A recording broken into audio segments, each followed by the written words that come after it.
मेरठ में जहाँ मैं रहता हूँ, विजय तालियान जानते हैं, एक कैप्टन मनोज तलवार शहीद हुए थे करगिल के युद्ध में। जिस दिन उनका पार्थिव शरीर मेरठ आया था, मैं भी गया अंतिम संस्कार में, लेकिन इतनी भीड़ थी हम बहुत पीछे रह गए।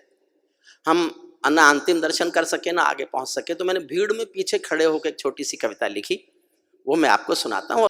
मैं केशव का 5 जन्म भी गहन मौन में खोया हूँ, मैं केशव का 5 जन्म भी गहन मौन में खोया हूँ। उन बेटों की याद कहानी लिखते लिखते रोया हूँ, उन बेटों की याद कहानी लिखते लिखते रोया हूँ। जिस माथे की कुमकुम बिंदी वापस लौट नहीं पाई, झुटके जिस माथे की कुमकुम बिंदी वापस लौट नहीं पाई, चुटकी झुमके पायल ले गई कुर्बानी की यमराई। कुछ बहनों की राखी जल गई है बर्फीली घाटी में, वेदी के गठबंधन मिल गए हैं करगिल की माटी में। पर्वत पर कितने सिंदूरी सपने दफन हुए होंगे, 20 बसंतों के मधुमासी जीवन हवन हुए होंगे। टूटी चूड़ी धुला महावर रूठा कंगन हाथों का, कोई मोल नहीं दे सकता बासंती जज्बातों का, कोई मोल नहीं दे सकता बासंती जज्बातों का। जो पहले पहले चुंबन के बाद लाम पर चला गया, एक पल जीना मेरे साथ, जो पहले पहले चुंबन के बाद लाम पर चला गया, नई दुल्हन की से छोड़कर युद्ध काम पर चला गया। उसको भी मीठी नींदों की करवट याद रही होगी, उसको भी मीठी नींदों की करवट याद रही होगी। खुशबू में डूबी यादों की सलवट याद रही होगी, खुशबू में डूबी यादों की सलवट याद रही होगी। और मैं जीवन की सबसे अच्छी पंक्ति सुनाता हूं, मैंने जीवन में इससे अच्छा कुछ नहीं लिखा। डॉक्टर कुंवर बेचैन साहब, आपके चरणों में रखता हूं, मैं अभी भी एक पंक्ति का कवि मानता हूं खुद को। ये मेरा सूक्ष्म अहंकार नहीं है, मैं फिर दोहरा रहा हूं कि मैंने केवल जीवन में एक पंक्ति अच्छी लिखी है। आपने दुआएं दे दी तालियां बजाकर, तो मैं इस पंक्ति और लिख लिया तो मैं समझूंगा मैं कवि हो गया। अभी मैं अपने को एक ही पंक्ति का कवि मानता हूं।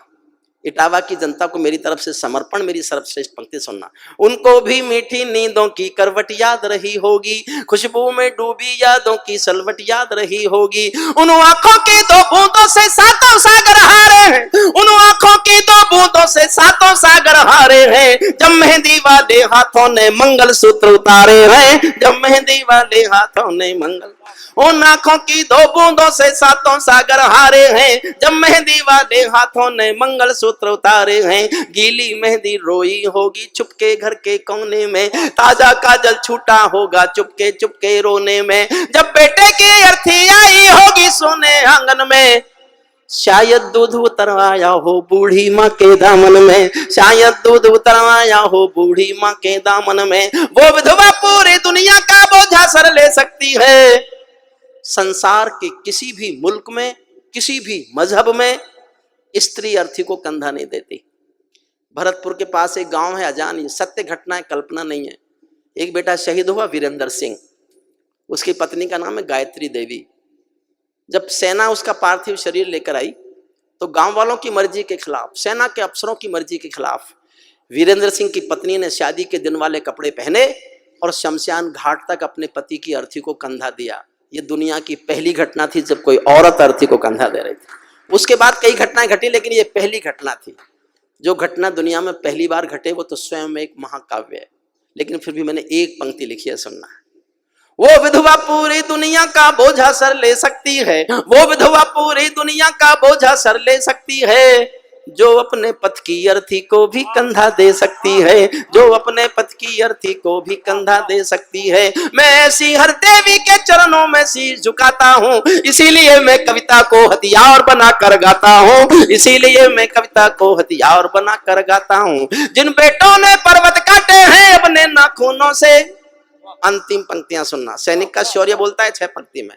जिन बेटों ने पर्वत काटे हैं अपने नाखूनों से, उनकी कोई मांग नहीं है दिल्ली के कानूनों से। जो सैनिक सीमा रेखा पर ध्रुव तारा बन जाता है, उस कुर्बानी के दीपक से सूरज भी शर्माता है। गरम दहानों पर तोपों के जो सीने अड़ जाते हैं, उनकी गाथा लिखने को अंबर छोटे पड़ जाते हैं। उनके लिए हिमालय कंधा देने को झुक जाता है, कुछ पल को सागर की लहरों का गर्जन रुक जाता है। उस सैनिक के शव का दर्शन तीरथ जैसा होता है। चित्र शहीदों का मंदिर की मूरत जैसा होता है, चित्र शहीदों का मंदिर की मूरत जैसा होता है। क्या ये देश उन्हीं का है जो सीमा पर मर जाते हैं? क्या ये देश उन्हीं का है जो सीमा पर मर जाते हैं? अपना लहू बहाकर टीका सरहद पर कर जाते हैं। कोई युद्ध वतन की खातिर सबको लड़ना पड़ता है, संकट की घड़ियों में सबको सैनिक बनना पड़ता है। जो भी कौम वतन की खातिर मरने को तैयार नहीं, उसकी संतति को आजादी जीने का अधिकार नहीं, उसकी संतति को आजादी जीने का अधिकार नहीं। सैनिक अपने प्राण गंवाकर, अंतिम पंक्तियां।